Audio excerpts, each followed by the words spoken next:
Well, this show was so fun and funny. I really loved it.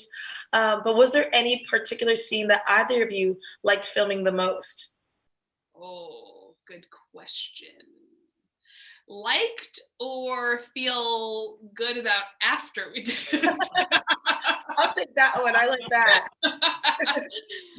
there, I would say between the two of us together, everything comes to a head in our relationship, and there's a confrontation that we have with each other, and we have to have a discussion. And it was very intimidating going into that, but I'm really proud with how it turned out. Yeah, Right? Don't you feel the same way? I feel the exact same way. And especially as, you know, on an actor level, when you audition with some of that material Mm. months prior, and then you don't get to, you know, just because of the scheduling, you don't get to shoot it and come to that climax until the very end of and it's a buildup, and you are just counting the days, hoping that it'll go the way you want it to, Mm-hmm. and it did. So I'm very proud. You guys did what needed to be done for sure. But Tosin, am I saying your name correctly? Yes, you are. Yeah. All right. So it was the show's focus is on the Black experience, but I love that they throw in the Nigerian experience because that's different than Black American. And you are, you come from a Nigerian descent. So how accurate do you feel the show was at depicting Nigerians? Well, I think it was pretty great. First and foremost, we have a culture of, I mean, every culture has many sides, but one of our things is excellence, and one of our things is having make raising children to be very ambitious and goal seeking and family oriented. And my character, Allah, is the most family oriented guy in the show. While everyone else is questioning what they want, Allah knows he wants a family, he wants his woman, Whitney, and he wants it all to work out. And so that first and foremost, on a personality level, they got that. And then they introduced some family members and some cultural customs, just a little bit. And you get to see how spot on they represent us. And it's beautiful. The colors, the style, places, you'll see. It's just so funny because Whitney feels so like I don't know what's going on. I am not accepted here. But Amber, all four of the lead women characters add their own unique spice to the show. Yeah. But which character would you actually want to be friends with in real life? Oh, that's a fun question. Who would I want to be friends with in real life? Oh gosh, they're all so great. They are. They're all. I want to be friends with everyone, even myself. Kind of. It's a mess right now, but she'll get it together. Oh goodness. I think everyone could use a friend like Renee. Someone who is there to support you and lean on you, but also bring a lot of joy and silliness and lightness to everything. I mean, my character certainly needs her in her life because she's a very focused and work horse kind of person, and she needs someone to like lighten her up sometimes. And so I think their relationship is really special for that. Yeah, I guess I'll pick Renee for today, but for a different day I'll choose someone else because everyone's so fabulous. They all are. They really are.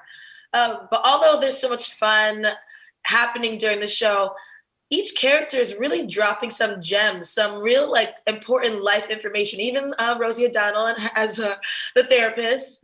Was there anything you guys learned from the characters and the obstacles they're facing that you can use in your real life?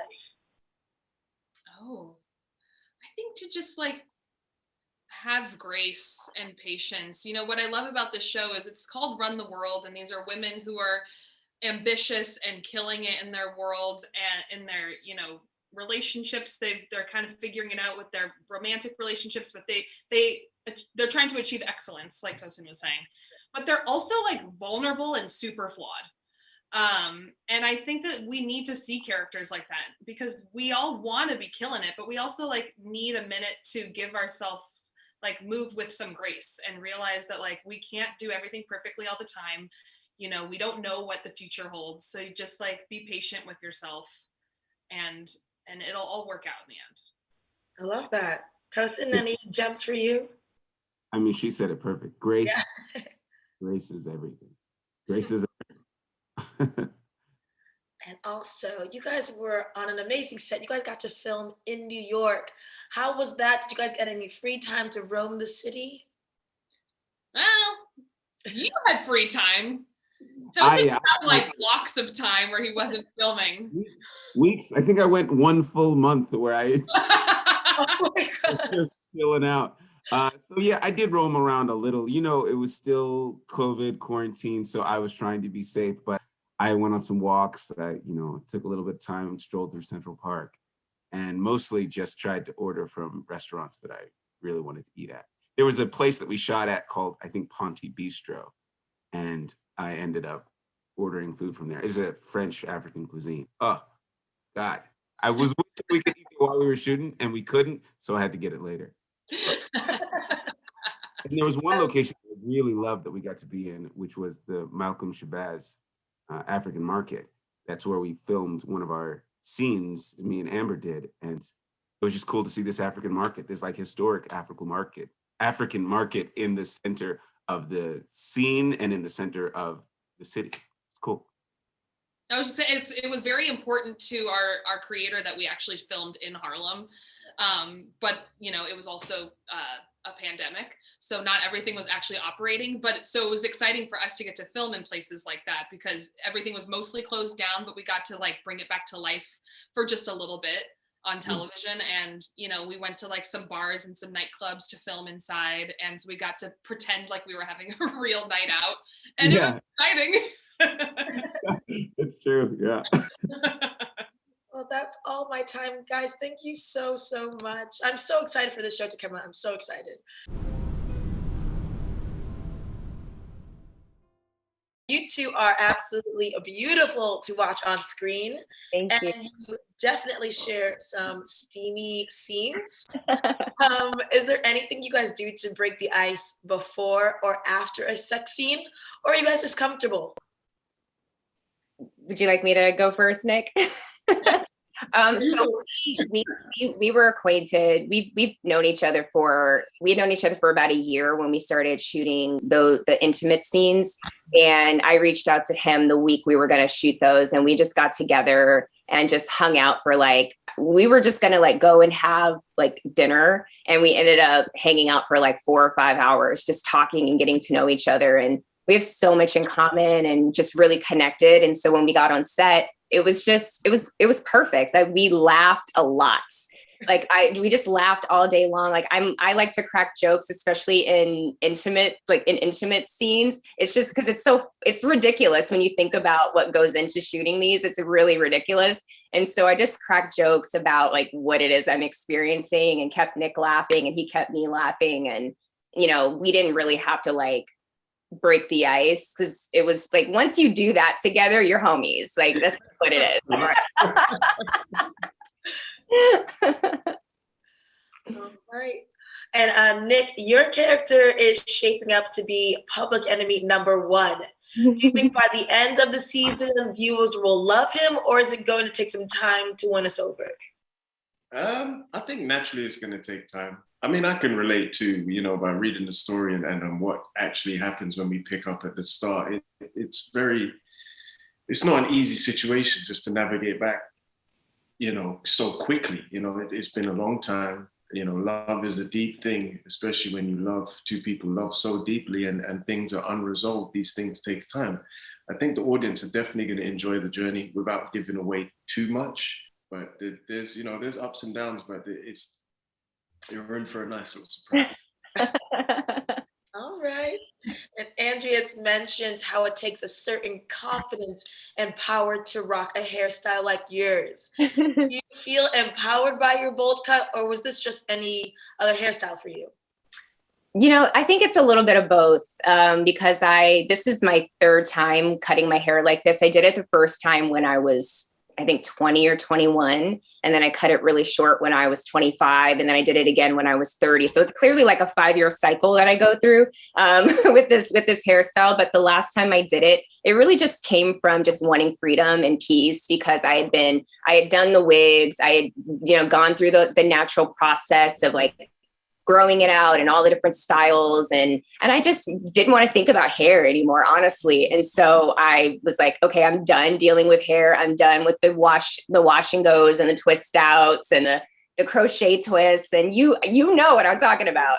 I was just like, yeah, I think it's time to just be bald for a while and live in that and enjoy that. Because the last 2 times I cut my hair off, I didn't keep it short for as long as it's been short this time. And so it's very empowering. It's very freeing. I absolutely love it. But my next journey is going to be a lock journey. And I'm hoping to get that started in the next year or so. Yeah. Ooh, I'm excited for that. Thank I love the you. hairstyle as well, though. But okay. And then just for both you guys, how was the vibe on set? Because it seemed like such a fun cast. Like overall, I wanted to be friends with all of you guys. So how was that? And also being in Harlem together. Yeah, no, it was honestly, it was amazing. That was one of the things we noticed straight away, was the instant chemistry and click between everyone. I mean, unfortunately, the world climate was at where it was at, but I think we definitely got to spend some good time shooting, all doing what we love. And then there was some great moments, especially the scenes where we were all together. It was just so wonderful to be around like-minded creatives with so much in common. And, I'm really looking forward to the future as we can spend more time together, because it's a fantastic bunch of people.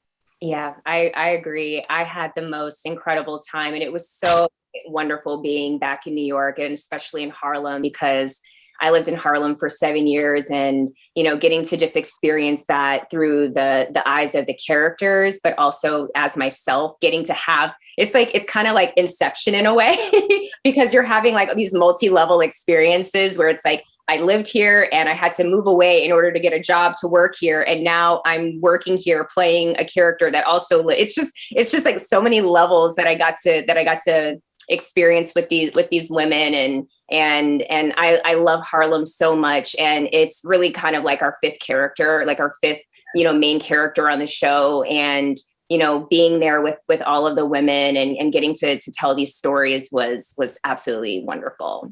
I love it. Oh, and last question though. Andrea, I want to steal every single outfit Ella wears. She is my favorite, but what is your favorite part of playing her?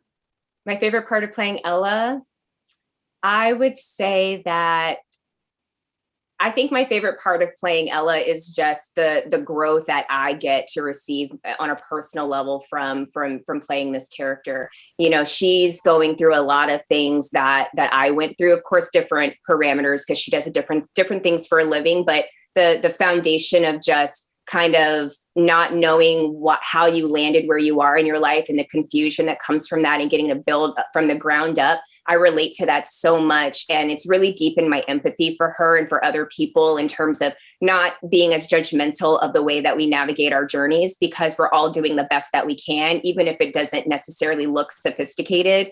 And so, it's just been so rewarding and very healing in a lot of ways. Like, I don't know how many episodes you've seen, but there's a big scene in episode 3 where, doing that storyline was very challenging for me on a personal level, because of, my fears of, performing in front of others. And so I was able to actually heal some past relationship trauma by tapping into what Ella had to do to get through that particular moment in her life. And so I adore Ella, and I adore the show for giving me the opportunity to not only live through this person, but heal myself through this person.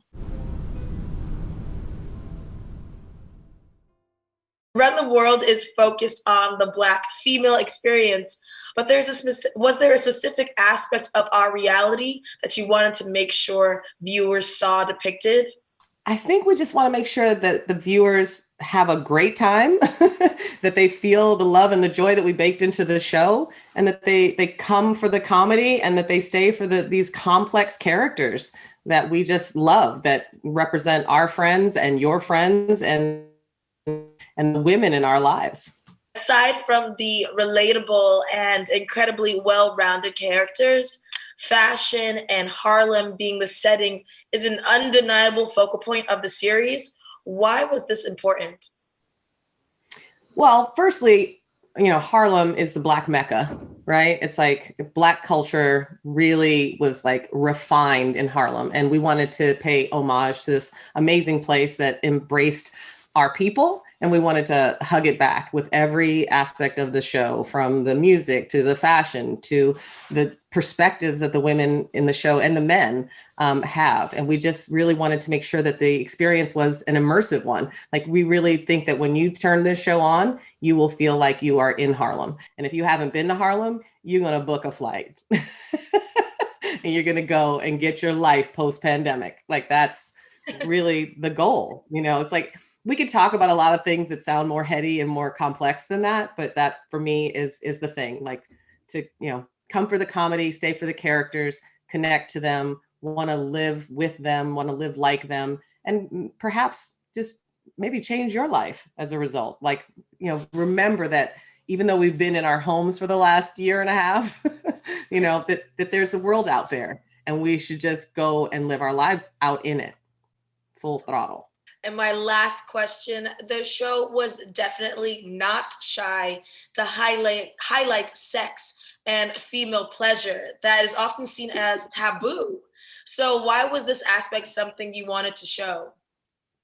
Oh gosh, that's an interesting question. That you're the first person to ask that question, because Lee and I agree on a great many things. And she's a little more gun shy about the sexual scenarios, not depicting them, but like, we definitely had a lot of really great conversations about who was climaxing, who was being satisfied, who wasn't getting it in. Like, it was a really great dialogue that we had to like strike the right balance. It's like, in the pilot initially, it's like, I'm reading through it and I'm like, oh, there are these sexual scenarios, and I'm like, wait a minute, nobody gets off. We got to change that. We got to make an adjustment. Somebody's got to be having some good sex. Like, what I'm saying? Like, in the aggregate, you really want to make sure that we get it in. And sometimes it's just comedic sex. We actually feel like we kind of created this whole new subgenre called comedy porn, because there's some funny sex scenes. Yes, I love that. Comedy porn. And I love those. Comedy porn. It'll be sexy and hilarious.